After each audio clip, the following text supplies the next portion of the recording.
Pemerintah Provinsi Sumatera Selatan memperketat aturan operasional tongkang batubara di Sungai Lalan, Kabupaten Musi Banyuasin. Langkah ini diambil setelah jembatan Lalan tercatat sudah 5 kali ditabrak kapal tongkang batubara.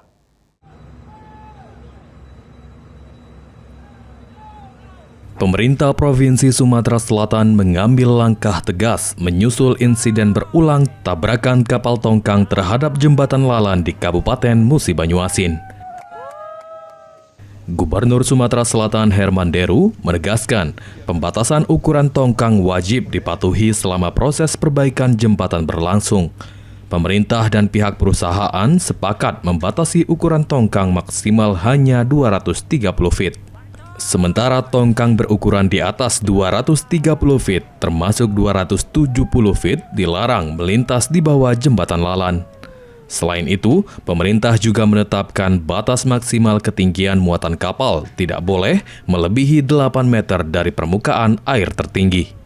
Untuk meningkatkan keselamatan pelayaran, setiap kapal diwajibkan menggunakan kapal tunda serta jasa pandu saat melintasi area jembatan.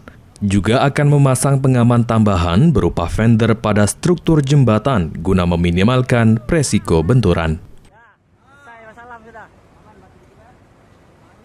Disepakati dalam proses pembangunan ini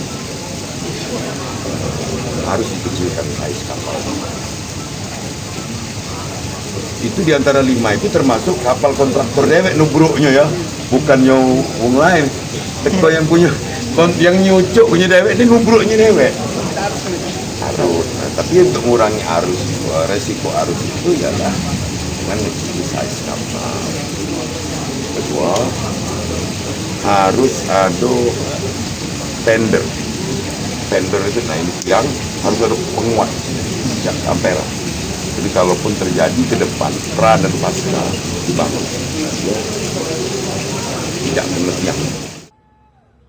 Kebijakan ini diambil demi menjaga keselamatan infrastruktur serta menjawab keresahan masyarakat akibat insiden yang terus berulang.